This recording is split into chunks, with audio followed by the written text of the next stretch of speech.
Ever noticed how cruise ads always sound too good to be true?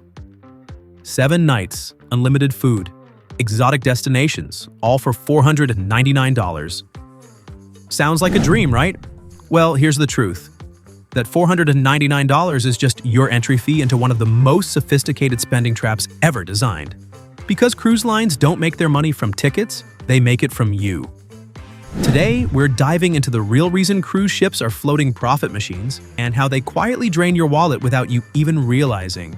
But before you get comfortable, make sure to like and subscribe if you find these stories interesting. And let me know in the comments where you're watching from and what time it is for you. It's always so fascinating connecting with people from around the world. Now get comfortable, dim the lights, and let's begin. Let's start with the illusion of the cheap cruise fare.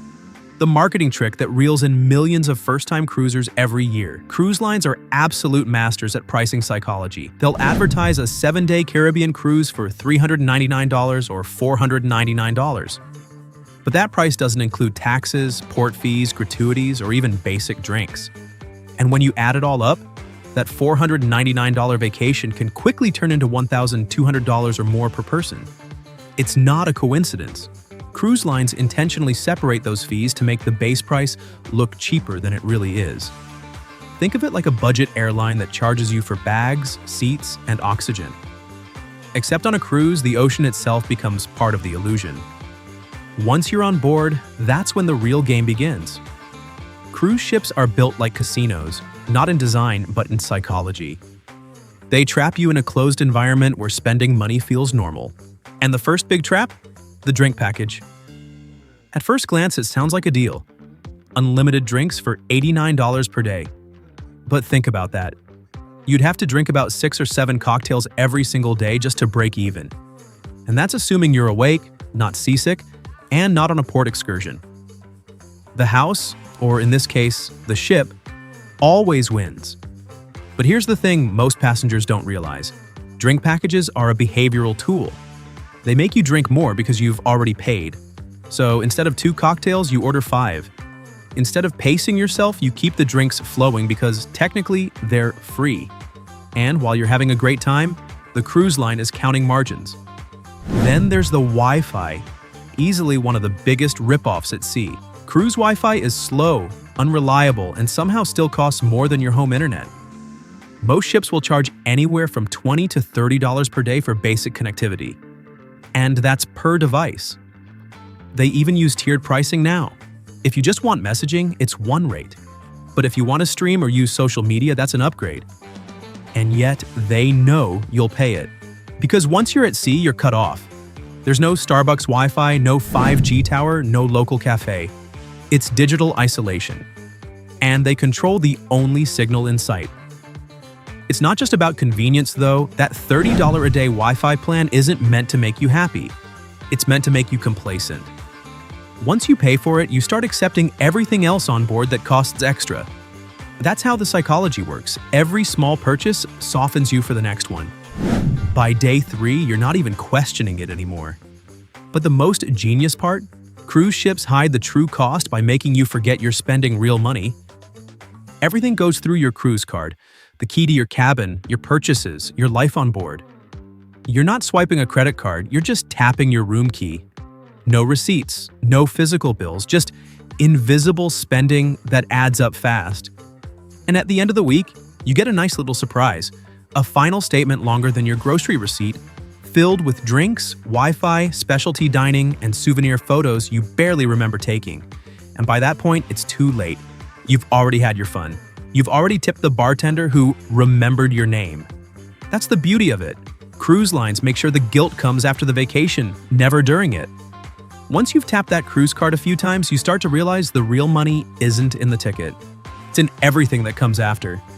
And one of the biggest culprits? Shore excursions. On paper, they look innocent enough. You're docked in Cozumel, and the ship offers a guided snorkeling adventure for $120 a person. Sounds fun, right? But what most passengers don't know is that those same tours, sometimes the exact same ones, are sold on shore for half the price. Cruise lines have deals with local tour operators. They take a huge commission, often 40% or more, in exchange for exclusivity and the cruise line's stamp of approval. That's why they always tell you, only book excursions through us. It's safer. Sure, it's safer for them because they keep your dollars contained within the ship's ecosystem. And if you dare to explore on your own, they'll guilt you into thinking you might get left behind. They even have a term for it: ship time. It's always slightly different from local time, just to make sure you're dependent on the ship's schedule, and therefore their excursions. Clever, right? Then there's the gratuities, or as many passengers now call them, the invisible tax. Cruise lines love to advertise no tipping required, but behind the scenes they automatically charge you anywhere from $16 to $20 per person per day. It's positioned as a service charge, BS, but it's really just built-in gratuity, and it adds up. For a family of 4 on a 7-day cruise, that's an extra $500, and here's the twist: only a fraction of it actually reaches the crew. The rest goes into a general pool controlled by the cruise line, and nobody outside their accounting department knows how it's distributed. Crew members will never tell you this, not because they don't want to, but because they can't. Speaking out can get them blacklisted or sent home. So instead, the cruise lines spin the narrative. These gratuities support our hardworking staff, which sounds great, until you realize they're also using it to pad their profit margins. And if you try to remove the gratuities manually, you'll get a lecture at guest services about how you're hurting the team. The guilt trip is baked right into the system. Next up, the spa and wellness trap. Step into a cruise ship spa and you'll think you're in heaven. Soft lighting, ocean views, relaxing music. But check the prices, and you'll realize you're paying resort-level rates for treatments that are often outsourced to third-party contractors. A simple massage that costs $70 on land suddenly becomes $180 on a ship.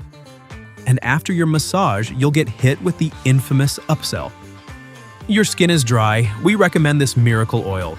Only $120. It's all part of the onboard sales culture. Spa employees work on commission, so they're trained to push products harder than your local car dealer.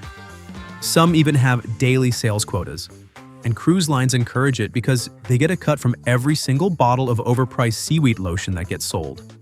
But nothing tops the free upgrade myth. Ever gotten that email before your cruise saying, "You've been selected for a special cabin upgrade"? It feels exciting, like you just won something, except you didn't.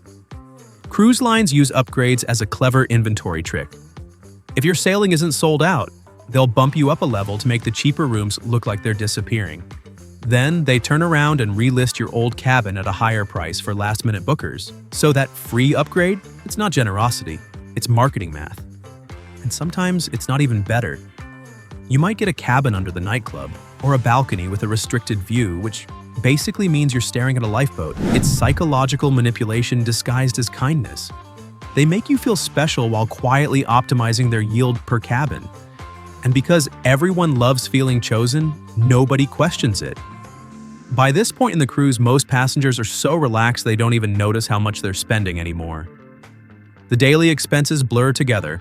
Cocktails here, spa charge there, an exclusive dinner upgrade because why not? You're on vacation. That's the brilliance of the system. Cruise lines don't just sell vacations, they sell permission. Permission to indulge.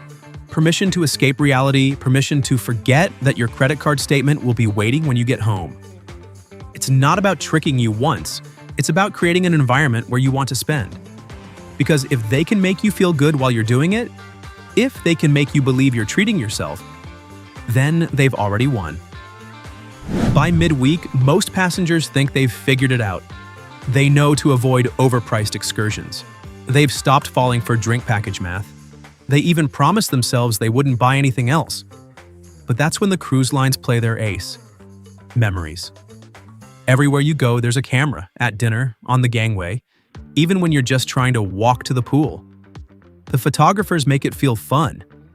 Smile. One quick picture. And it's free to take, of course. But once you go down to the photo gallery later in the week, you'll see that smile printed on glossy paper with a $25 price tag. Most people shrug and think, it's just one picture. But the system is designed to make you want all of them. They lay them out like a museum exhibit. Walls filled with happy faces, cruise logos, sunset backdrops. You'll start to feel nostalgic for a vacation you're still on. It's emotional manipulation disguised as keepsakes. And those memory packages they push? Often $200 or more for digital downloads you'll never open again. It's not about the photo. It's about the feeling. They're not selling images. They're selling proof that your cruise was worth it. Then come the specialty restaurants. Every cruise line claims to offer world-class dining included in your fare. And yes, the buffet and main dining room technically are included. But after a few days, you'll start getting that itch to try something different. That's where the upsells begin. Steakhouse, Italian bistro, sushi experience.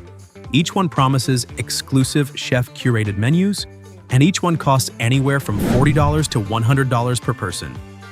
And here's the secret. The food often comes from the same kitchen as the main dining hall. The difference is plating, lighting, and the illusion of luxury. It's the same way airlines sell premium economy, just enough to make you feel like you're treating yourself. And the best part? They frame it as an experience. When you're on vacation, experiences don't feel like expenses. That's the psychology.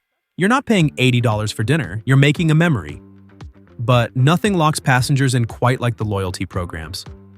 Every major cruise line has one. Silver, gold, platinum, diamond, names that sound like credit cards and work the same way. At first it feels harmless. You book your first cruise, they tell you you've earned points. Suddenly you're thinking about your next trip before you've even unpacked. That's not an accident. Cruise lines know that repeat customers are their lifeblood, and loyalty programs are their anchor. You get small perks early on, maybe free laundry, priority boarding, or a complimentary drink. Nothing life-changing, but just enough to make you feel special. Then the tiers start to get steeper. You're told you're just a few nights away from platinum status. So you book another cruise, not because you want to, but because you don't want to lose progress. It's gamification, the same tactic mobile apps use to keep you checking in daily. Before long, you've become what the industry calls a captive cruiser. You stick with one brand. You ignore better deals from competitors. You chase perks that, when you add them up, barely cover the cost of one spa day. But it doesn't matter, that by then, you're emotionally invested. And that's the real magic of cruise lines. They don't just drain your wallet, they do it in a way that makes you thank them for it. You leave the ship thinking, that was amazing. I can't wait to do it again.